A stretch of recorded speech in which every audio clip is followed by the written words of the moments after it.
Bismillahirrahmanirrahim. Assalamu alaikum. Dear students, I am Mr. Ali Sheikh, your chemistry. Students chemistry first year और आज हम जिन chapters की discussion करने जा रहे हैं यानी जिस टेस्ट में जो चैप्टर शामिल हैं वो चैप्टर नंबर 9 और 10। माय डियर स्टूडेंट्स, डिस्कशन को बड़े ध्यान से समझिएगा, इंपॉर्टेंट पॉइंट अपने साथ लिख लीजिएगा और अगर फिर भी कोई प्रॉब्लम रह जाती है इस डिस्कशन में तो आप कमेंट में उसको पूछ सकते हैं, इंशाल्लाह मैं उसका आपको जवाब दूंगा। तो बहरहाल आप डिस्कशन स्टार्ट करते हुए अपने पास एक कॉपी या रजिस्टर रख लें और साथ साथ क्वेश्चन पेपर को भी रख लें ताकि मैं जैसे जैसे एमसीक्यूज और शॉर्ट क्वेश्चन को सॉल्व करता जाऊँगा आप इंपॉर्टेंट पॉइंट्स को भी अपने साथ लिखते जाएँ। माय डियर स्टूडेंट, जैसे मैंने आपको बताया कि जो टेस्ट है उसमें दो चैप्टर शामिल थे, एक चैप्टर नंबर 9 और एक चैप्टर नंबर 10। सबसे पहले हम इस टेस्ट का स्टार्ट करते हैं क्वेश्चन नंबर 1 जो कि था encircle the best option.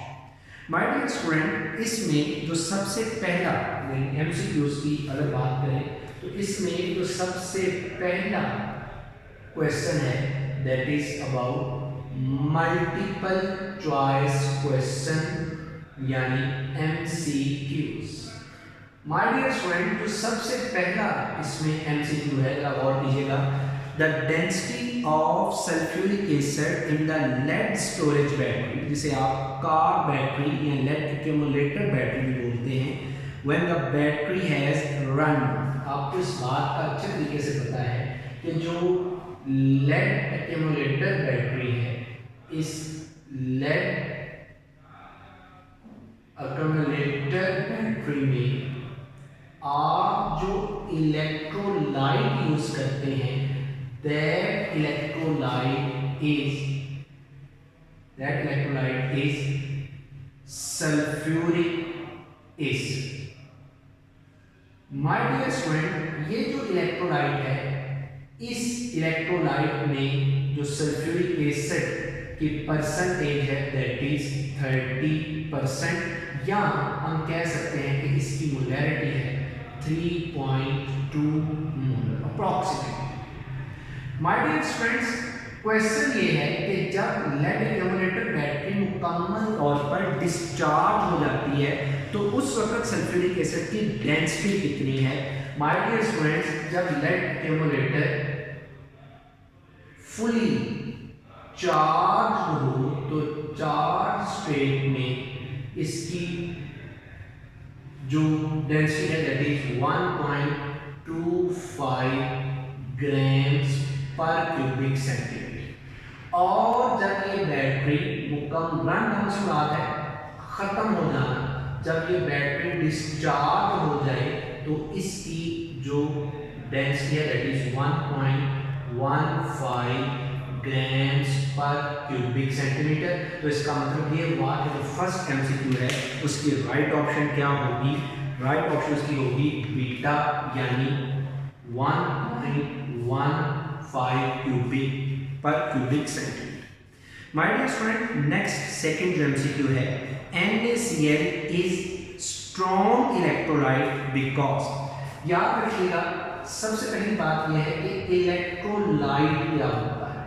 My dear students, electrolyte एक ऐसी स्पीशी है जो क्या हो जाती है, डिसोसिएट या आयोनाइज हो जाती है किसमें, इनटू आयंस। जो अपने आयंस में डिसोसिएट हो जाए व्हेन प्रोवाइड करंट। जब आप इसे करंट प्रोवाइड करते हैं तो वो स्पीशी अपने आयंस में क्या हो जाती है, डिसोसिएट। अब क्वेश्चन ये था कि जी NaCl एक स्ट्रॉन्ग इलेक्ट्रोलाइट है, वजह इसकी क्या है, क्यों स्ट्रॉन्ग इलेक्ट्रोलाइट है? तो वजह उसकी ये है कि जब मैंने कहा इलेक्ट्रोलाइट हुआ जो अपने आयंस में डिसोसिएट हो जाए तो इसका मतलब ये हुआ कि अगर NaCl एक स्ट्रॉन्ग इलेक्ट्रोलाइट है तो NaCl स्ट्रॉन्ग स्ट्रॉन्ग इलेक्ट्रोलाइट है, क्योंकि ये क्या हो जाता है, डिसोसिएट किसमें, इनटू इट्स कॉन्स्टिट्यूएंट आयंस। जो मुकम्मल तौर पर डिसोसिएट ना हो वो वीक इलेक्ट्रोलाइट, ये मुकम्मल तौर पर हो जाता है, जैसे NaCl अपॉन एप्लीकेशन ये अपने आयंस में टूट जाता है, यानी Na+ और Cl नेगेटिव, यानी इस MCQ की जो राइट ऑप्शन बनेगी that is beta, it completely dissociate into its ions, beta इसकी right option. My dear student, third है molarity of pure water is. आपको ये अच्छे तरीके से पता है कि प्योर वाटर को उसने मोलैरिटी पूछी है। मोलैरिटी का हमें पता है कि मोलैरिटी बराबर है किसके बराबर, मोल्स ऑफ सॉल्यूट डिसॉल्व्ड पर डेसीमीटर क्यूब ऑफ सॉल्यूशन, या मोल्स को आप ऐसे लिख सकते हैं मास ऑफ सॉल्यूट। तो यहाँ पे हमारे पास जो सॉल्यूट है वो कौन सा है, water, divided by molar mass of water, और क्या था इसमें, वॉल्यूम ऑफ सॉल्यूशन किसमें, decimetre cube, volume of solution इसमें डेसीमीटर। हमारे डियर स्टूडेंट्स, अगर मैं इस फार्मूले को देखूं तो मुझे मोलैरिटी निकालनी है वाटर की। इस फार्मूले में टोटल 3 टर्म्स, इनमें से जो एक टर्म है मैस ऑफ वाटर, हमें इस बात का पता नहीं कि पानी की मैस कितनी। हम मोलर मैस आपको पता है कि इसके फार्मूले से कैलकुलेट की जाती है, दैट इज 18 ग्राम पर मोल। जबकि जब आप मोलैरिटी की बात करते हैं तो जो वॉल्यूम दिया जाता है दैट इज 1 डेसीमीटर क्यूब। इस फार्मूले में हमारे पास टोटल 3 टर्म्स हैं, इन 3 में से एक टर्म ऐसी है जिसका हमें मालूम नहीं। आप इस इक्वेशन को नाम दे दें इक्वेशन 1। अगर किसी तरीके से हम मास ऑफ वाटर कैलकुलेट कर लें तो यहाँ पर मोलैरिटी निकल आए, और हम मास ऑफ वाटर को निकाल सकते हैं कैसे, क्योंकि हमने पढ़ा है कि डेंसिटी ऑफ वाटर बराबर है किसके, mass of water divided by volume। अब पानी की डेंसिटी कांस्टेंट है, और वो कांस्टेंट डेंसिटी क्या है बड़ा, 1 ग्राम पर क्यूबिक सेंटीमीटर। मैस आप लोगों ने पानी की यहां से मालूम करनी है, जबकि वॉल्यूम आपने 1 डेसीमीटर क्यूब लिया तो यहाँ सेंटीमीटर क्यूब है, तो 1 decimetre cube is equal to 1000 cubic centimetre. अगर आप इस फार्मूले को हल कर लें तो यकीनन यहाँ से हमारे पास क्या चीज निकल आएगी, मैस ऑफ वाटर, और वो मैस ऑफ वाटर होगी कितनी, 1000 ग्राम्स। अब माय डियर स्टूडेंट गौर कीजिएगा कि अगर आप क्या करें, ये मैस ऑफ वाटर इक्वेशन 1 में पुट करें, सो इक्वेशन 1 बिकम्स,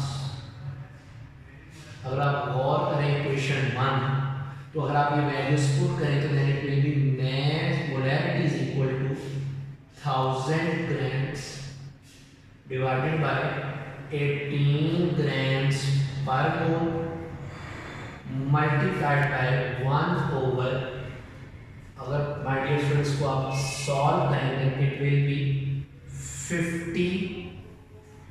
55.5 मोल पर डेसीमीटर क्यूब। और आपको इस बात का पता है कि ये जो मोल पर डेसीमीटर क्यूब है this can also be written in terms of molar यानी कैपिटल M।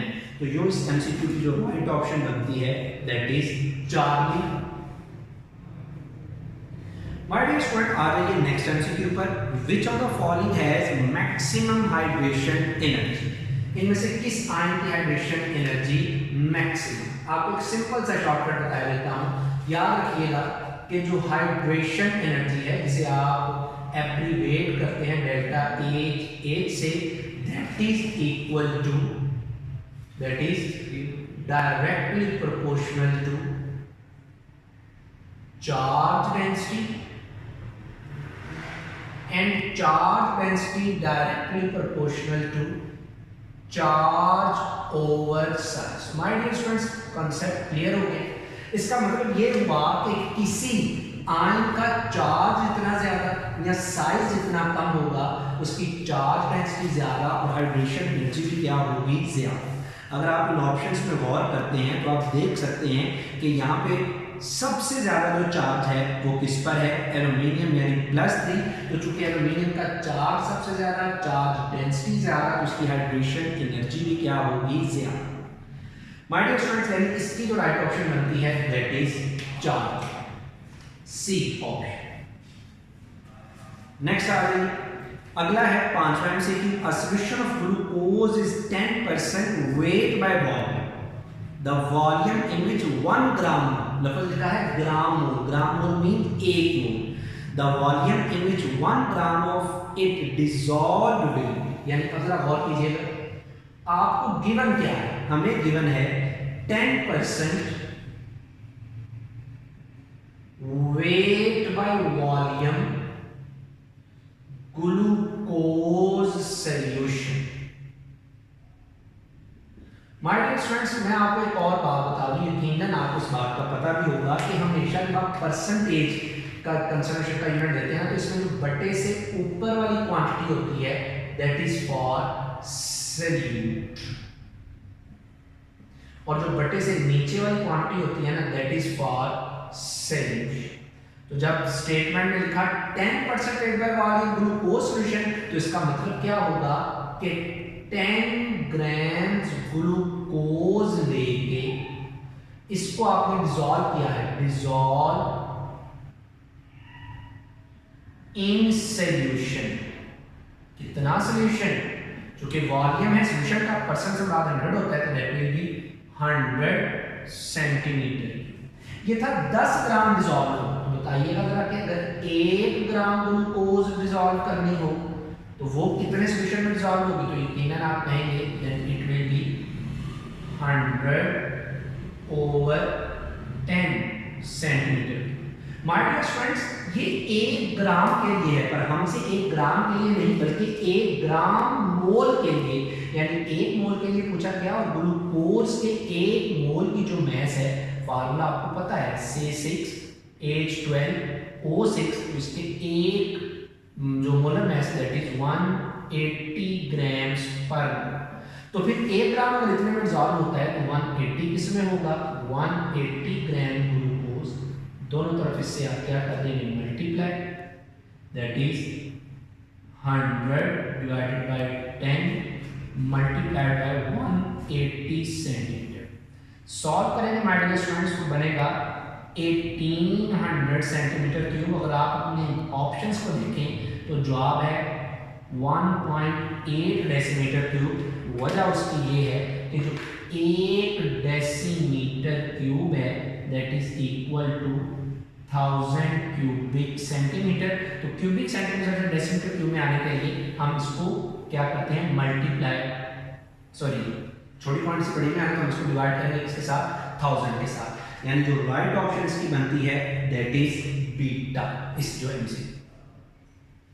नेक्स्ट आते हैं, अगला जो छठा एमसीक्यू है, an aqueous solution of ethanol in water may have vapour pressure, यानी एथेनॉल और वाटर को आपने मिक्स करके एक सॉल्यूशन बनाया है। क्वेश्चन ये है कि उस सॉल्यूशन का वेपर प्रेशर क्या है। माय डियर स्टूडेंट्स, मैं आपको एक बात ये क्लियर करूंगा कि वाटर में भी हाइड्रोजन बॉन्डिंग होती है, एथेनॉल जिसे आप इथाइल कहते हैं उसमें भी हाइड्रोजन बॉन्डिंग होती है। ये दोनों आपस में मिक्स ही इस वजह से होते हैं क्योंकि पानी में भी टेंडेंसी है हाइड्रोजन बॉन्डिंग की, अल्कोहल में भी, तो ये दोनों आपस में हाइड्रोजन बॉन्डिंग करते हैं, जिसकी वजह से ये एक दूसरे के अंदर क्या हो जाते हैं, मिक्स, यानी बात कुछ ये होती है, यानी कि मिक्स होने की वजह, मिक्स होने की वजह ये है कि इनके दरमियान में ये क्या चीज एग्जिस्ट करती है, hydrogen bond.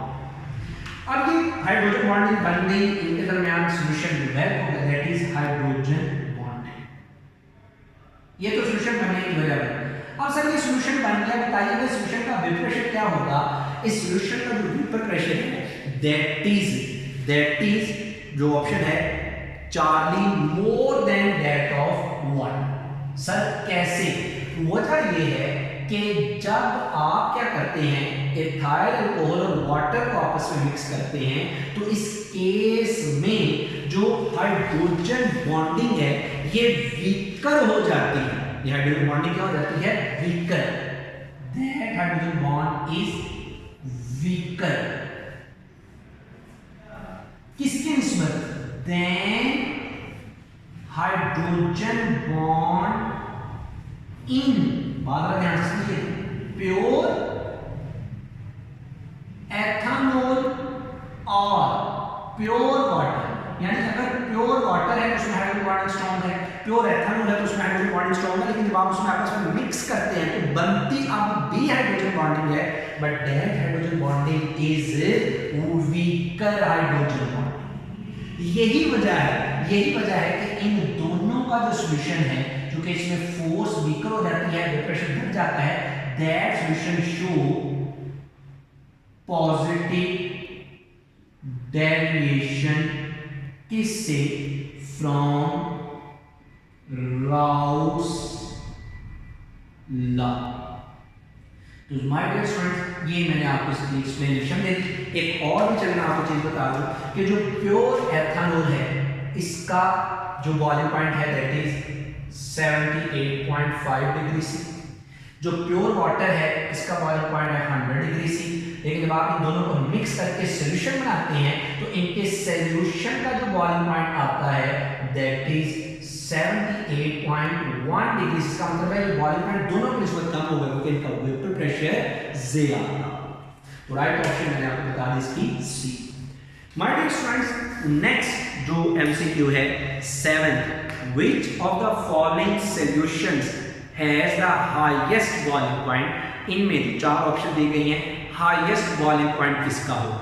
My dear student, एक शॉर्टकट याद रखिएगा 7th एमसीक्यू के लिए।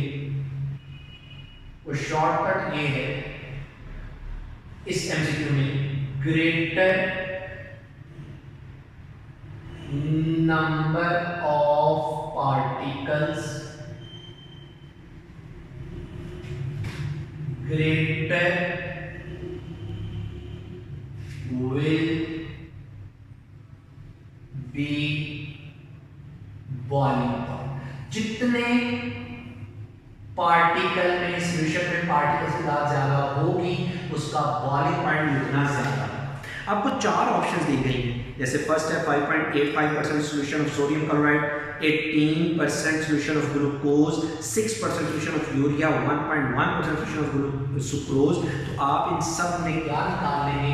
Number of particles. Number of particles निकालने का आसान फार्मूला अगर आपको बताऊं तो इसकी राइट ऑप्शन क्या है? अल्फा। Right option alpha. आप सिंपल कैसे करेंगे? नंबर ऑफ पार्टिकल्स किसके my dear students? Of NaCl। तो सिंपल तरीका है that will be equal, first chapter में आपने फार्मूला पढ़ा mass molar mass multiplied Avogadro's number. Mass क्या है? 5.85%। मैंने पहले कहा आपको, जैसे आपने अभी प्रीवियस एक सॉल्व किया था एमसीक्यू, क्या था? 10%। तो 10% क्या हुआ था? 10 ग्राम सोल्यूट। अब है 5.85%, इसका मतलब इसकी मास कितनी है? 5.85 मास है। मोलर मास आपको पता है that is 58.5 grams per mole multiplied by Avogadro's। तो माय डियर स्टूडेंट्स, बारी बारी जब आप ये फार्मूला इन चारों ऑप्शंस में लगाएंगे तो जो सबसे बड़े पार्टिकल्स की तादाद आएगी वो किसके लिए आएगी? NaCl के लिए। इसलिए इसकी राइट ऑप्शन क्या होगी? N।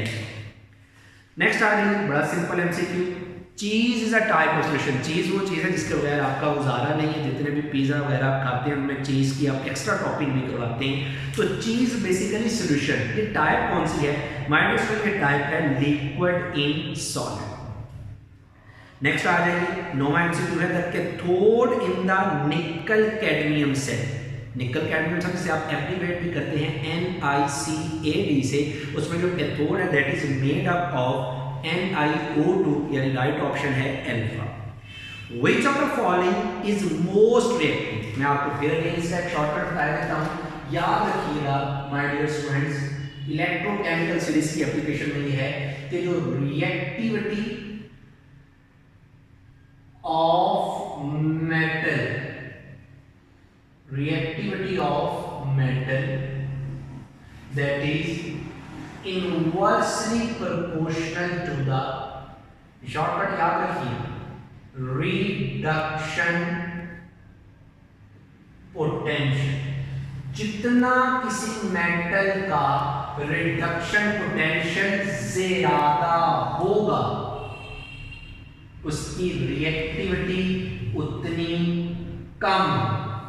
इसका मतलब ये हुआ कि मैं आपसे कहता हूँ कि आप इन चार ऑप्शन का अगर रिडक्शन पोटेंशियल चेक कर लें तो आपको एहसास होगा कि इनमें जो सबसे ज़्यादा रिडक्शन पोटेंशियल है दैट इज ऑफ लिथियम, और वो कितना होता है -3.0।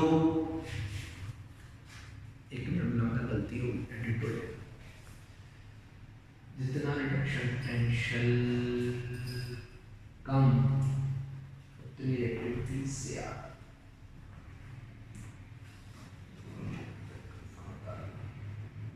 ये देखिए रिकॉर्डिंग बाय और greater the standard reduction potential smaller liquids reactivity.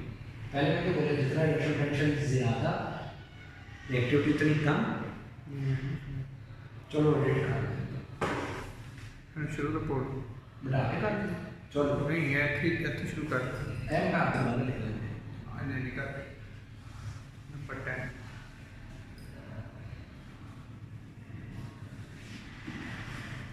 Ji my dear students, 10th MCQ है which of the following is most reactive. इसका जवाब हमें मिल सकता है इलेक्ट्रोकेमिकल सीरीज की एप्लीकेशन से, और वो एप्लीकेशन क्या है कि reactivity of metals inversely proportional है रिडक्शन पोटेंशियल। जितना किसी मेटल का रिडक्शन पोटेंशियल ज्यादा उसकी रिएक्टिविटी क्या होगी उतनी कम, और जितना रिडक्शन पोटेंशियल कम होगा रिएक्टिविटी उतनी ज्यादा। तो इस लिहाज से अगर आप इलेक्ट्रोकेमिकल सीरीज देखें तो टॉप टू बॉटम जाते हुए रिडक्शन पोटेंशियल क्या करता है, increase. Lithium is at the top of the series, इसका मतलब है कि उसका रिडक्शन पोटेंशियल उतना कम है तो रिएक्टिविटी क्या होगी ज्यादा, यानी जो राइट ऑप्शन बनेगी that is L. My dear students, 11th MCQ है in which of the following compound, compound पे जरा गौर कीजिएगा, compound oxidation state of chromium is +6, right option है अल्फा, क्योंकि उसने आयन नहीं बल्कि बात की है किसकी, कंपाउंड की। कंपाउंड है पोटासियम डाइक्रोमेट। ऑक्सीडेशन स्टेट आप निकाल सकते हैं ऑक्सीजन की -2 × 7, पोटासियम पहले ग्रुप से बिलोंग करता है × 2 और ये +6 × 2, तो यहाँ पे इसकी क्या बनी +6। माय डियर स्टूडेंट्स, 12वां जो इसका एमसीक्यू है यानी राइट ऑप्शन इसकी alpha. 12th MCQ, in the equation the number of electrons transferred are, ये नीचे जो आपको इक्वेशन दी गई है इसमें कितने इलेक्ट्रॉन्स ट्रांसफर हो। माय डियर स्टूडेंट, इक्वेशन क्या है, दैट इज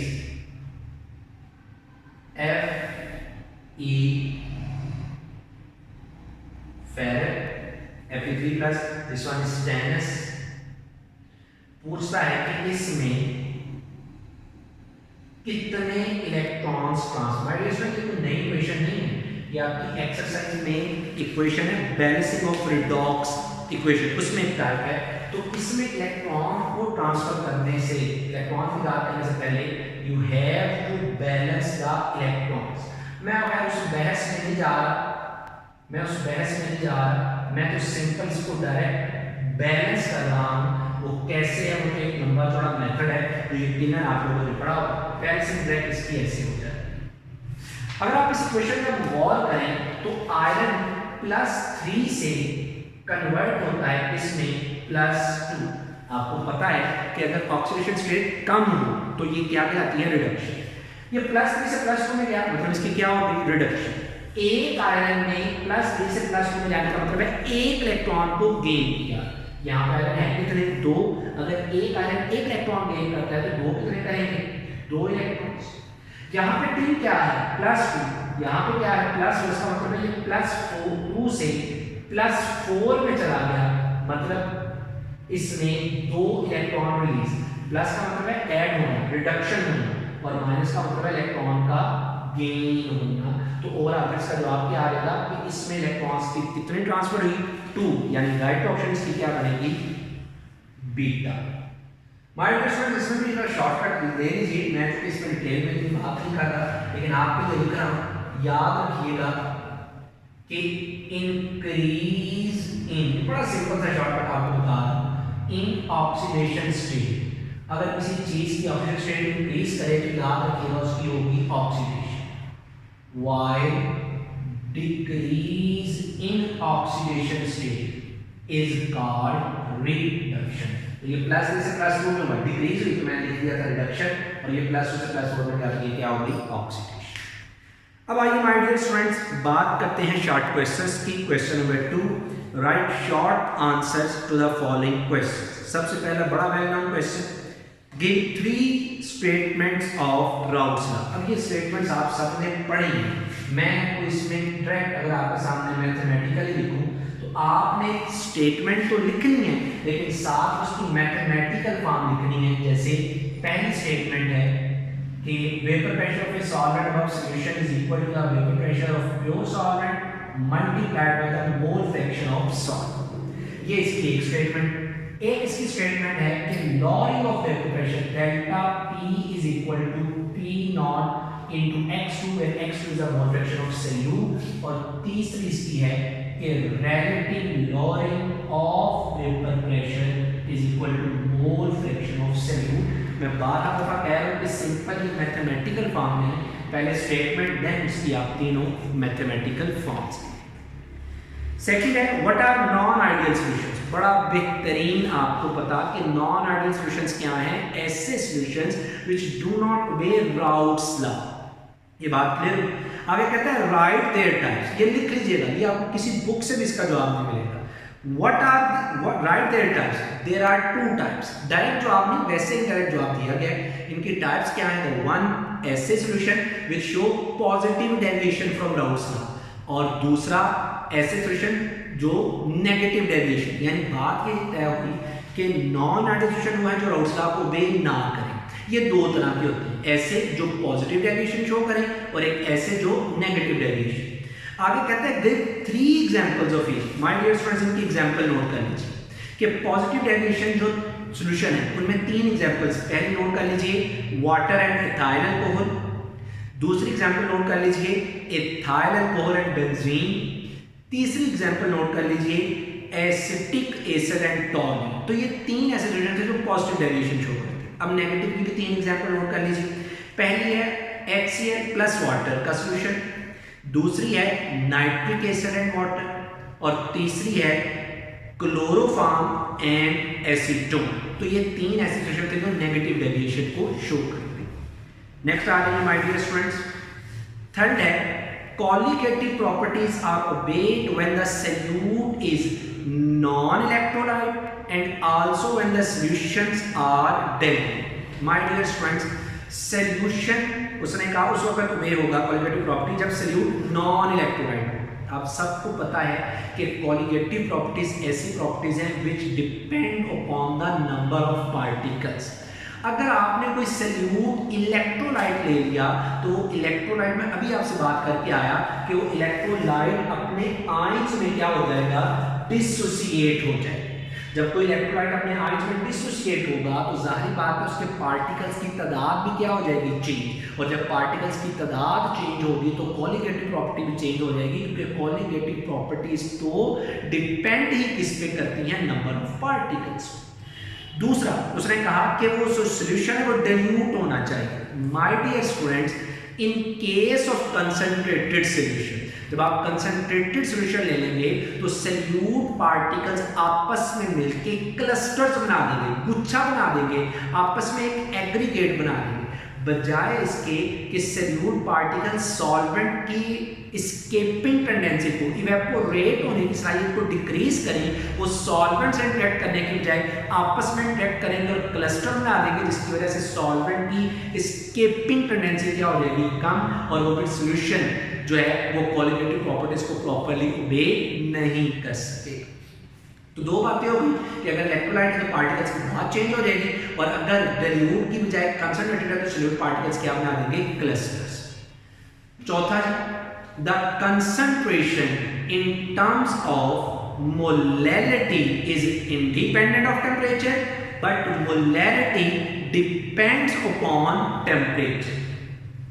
फ्रेंड्स, मैंने कैसे बोला कि मोलैरिटी टेम्परेचर पर डिपेंड नहीं करती, मोलैरिटी करती है। बहुत सिंपल, मोलैरिटी का अगर आप बात करते हैं, यानी ये शॉर्ट क्वेश्चन है आपके पास कौन सा, फोर्थ, अगर आप मोलैरिटी का फॉर्मूला लिखें तो आप बात करेंगे molarity which is represented by small m, that is equal to the moles of solute, moles का मास ऑफ मोलर मास लिख सकते हैं, divided by mass of solvent, इसमें लेते हैं किलोग्राम, दैट इज मोलैरिटी। इसी के पैरेलल अगर आप मोलैरिटी की बात कर लें तो मैं वैसे आपको बता के भी आया, molarity is equal to moles of solute divided by volume of solution, wide इसमें volume of solution in decimetre. अब आपको बात क्लियर होगी, आप ये बात कहेंगे कि सर चूंकि मोलैरिटी में सिर्फ मास की टर्म्स इन्वॉल्व है, जिसकी वजह से आप कहते हैं कि टेम्परेचर का मास के ऊपर कोई इफेक्ट नहीं होता, यानी टेम्परेचर जो है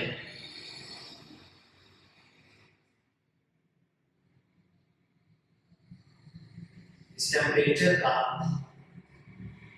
नो इफेक्ट किस पर,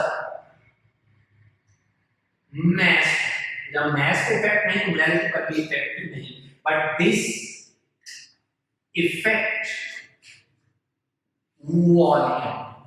अब वॉल्यूम की टर्म किसमें आ गई, मोलैरिटी, किसका मतलब मोलैरिटी पे इफेक्ट होगा और मोलैरिटी पे कोई इफेक्ट नहीं होगा। नेक्स्ट आ रही है fifth short question, the resolution of KCl, sodium sulfate and potassium bromide in water give neutral solutions comment। Simple, आपने कहना है कि जितने भी ये सॉल्यूशंस, यानी ये शॉर्ट क्वेश्चन आपके पास fifth short question, KCl, sodium sulphate and potassium chloride, sodium sulphate, potassium bromide, वो कहता है कि जब आप इनको पानी में डालते हैं तो ये न्यूट्रल सॉल्यूशन देते हैं। जवाब सिंपल सा आपने ये लिख लेना है, because they can not be hydrolysed. इनकी हाइड्रोलिसिस नहीं होती, जब इनका रिएक्शन नहीं होता, जब ये हाइड्रोलाइज ही नहीं होते, तो इसका मतलब ये पीएच पे कोई इफेक्ट नहीं करेगी। याद रख लीजिए। छठा, she acts as, she stands for standard hydrogen electrode, she acts as a node when connected with copper electrode but as cathode when zinc electrode। Simple सी बात। ये शॉर्ट क्वेश्चन नंबर है आपका 6, या आपने मार्किंग ये खुद करनी है ईमानदारी के साथ। याद रखिएगा कि जो स्टैंडर्ड हाइड्रोजन इलेक्ट्रोड ये डिपेंड करता है, जो शी है standard hydrogen electrode, she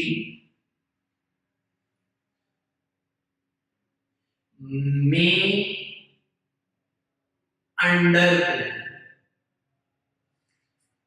oxidation और रिडक्शन, यानी स्टैंडर्ड हाइड्रोजन इलेक्ट्रोड है, इसकी ऑक्सीडेशन भी हो सकती है, इसकी रिडक्शन भी हो सकती है, डिपेंडिंग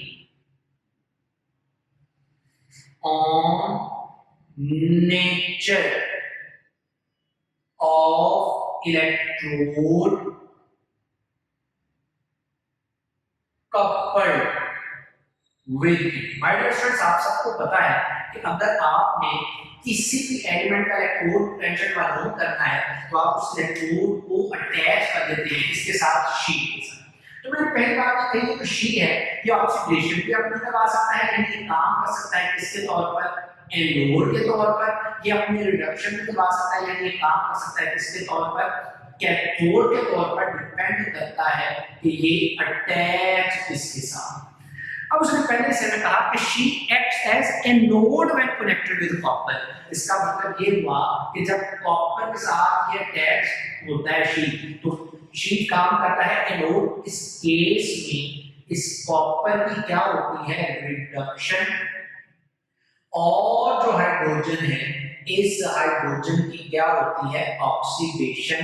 जवाब सिंपल सा ये है कि अगर हाइड्रोजन कॉपर के साथ जुड़ने के बाद अपनी ऑक्सीडेशन करवा रहा है, अगर ये एनोड के तौर पर काम कर रहा है, तो इसका मतलब ये हुआ कि जो हाइड्रोजन है इसके ऑक्सीडाइज होने की एबिलिटी ज्यादा है और कॉपर के रिड्यूस होने की एबिलिटी क्या है, ज्यादा।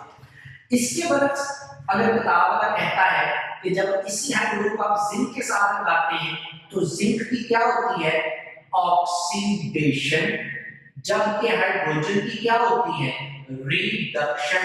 अब आप मुझे खुद बताइए क्या वजह होगी, सर इसकी वजह ये होगी कि जब आप इसको जिंक के साथ लगाते हैं तो जिंक की हाइड्रोजन की निस्बत ऑक्सीडाइज होने की एबिलिटी क्या होती है, ज्यादा। ठीक है, यानी आप ऐसे कह सकते हैं कि इस केस में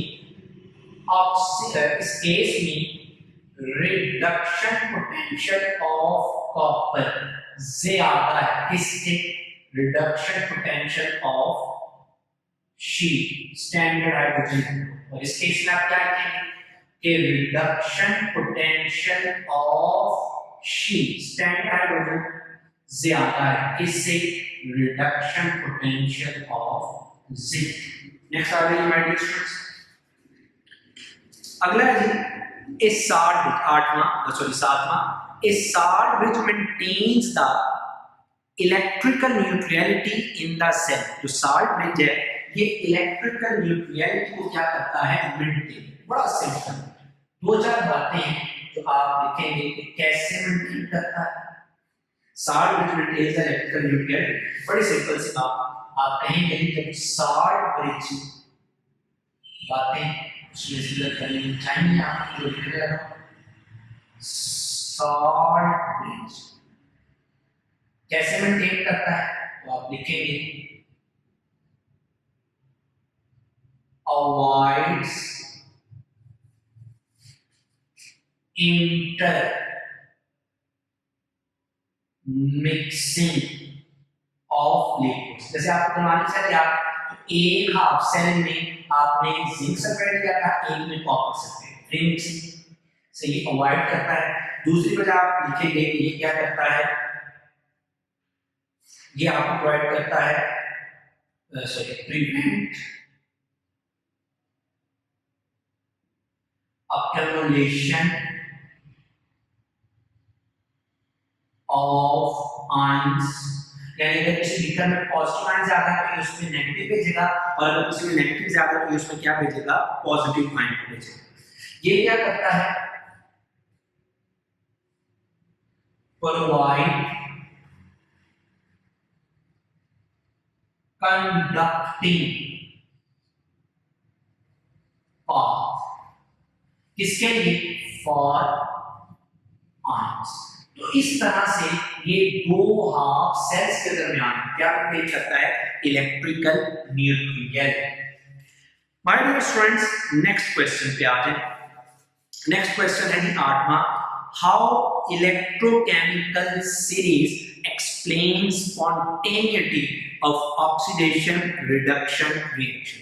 इलेक्ट्रोकेमिकल सीरीज हमें किसी रिएक्शन के स्पॉन्टेनियस होने के बारे में कैसे बताती है, ये सबसे पहली एप्लीकेशन है किसकी, electrochemical series. My dear student, सबसे पहली एप्लीकेशन आप कंपेयर देखेंगे, मैं आपको ना एक हिंट, एक आपको शॉर्टकट बता देता हूं जिससे आपको ये बात पता चल जाए। जी स्टूडेंट्स, वो शॉर्टकट क्या है याद रख लीजिएगा, बड़ा इंपॉर्टेंट शॉर्ट क्वेश्चन है कि अगर, यानी शॉर्ट क्वेश्चन हमारे पास बनता था 8,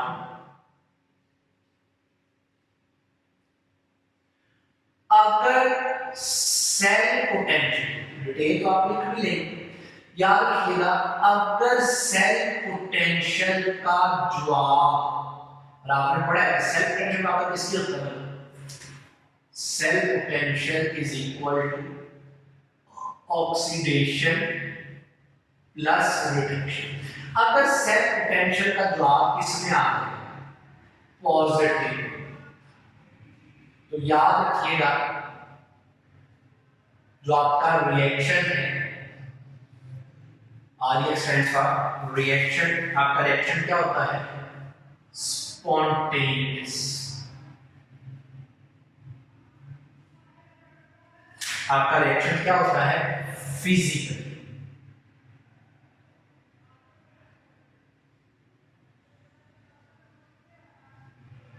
और जो सेल में रिएक्शन हो रहा हो हम कहते हैं कि that is galvanic cell. Cell कौन सा कहलाएगा गैल्वानिक। इसका उलट कर लीजिए, अगर इस सेल पोटेंशियल का जवाब आ जाए किसमें नेगेटिव, ये सारी बातें आप उलट कर लेंगे, मतलब आप कहेंगे कि अब वो रिएक्शन क्या है नॉन स्पॉन्टेनियस।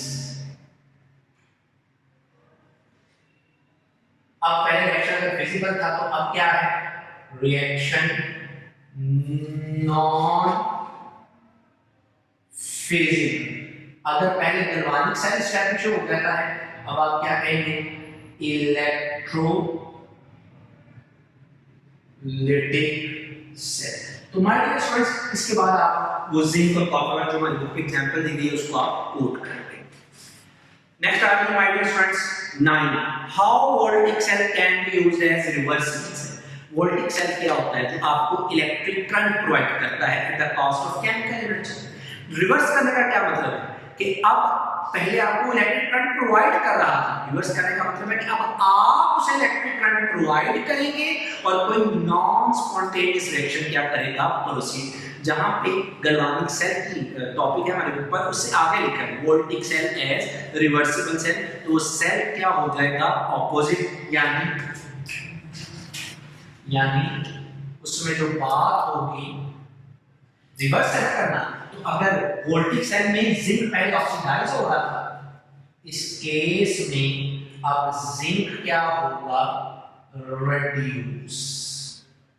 पहले अगर कॉपर ऑक्सीडाइज होगा तो रिवर्स में, पहले अगर कॉपर रिड्यूस हो रहा था तो रिवर्स में कॉपर क्या होता है ऑक्सीडाइज, यानी रिएक्शन रिवर्स हो जाएंगे, ये और आप ऐड करेंगे तो यहां से क्या बनेगा zinc plus copper,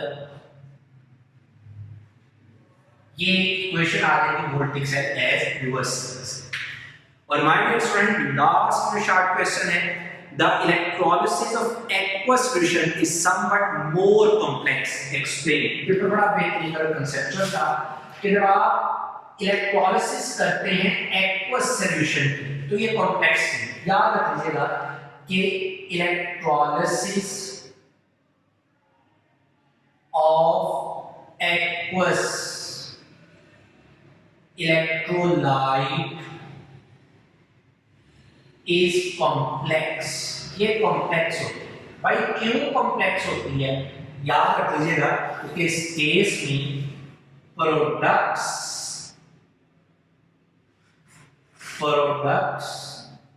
are not प्रीडिक्टेबल।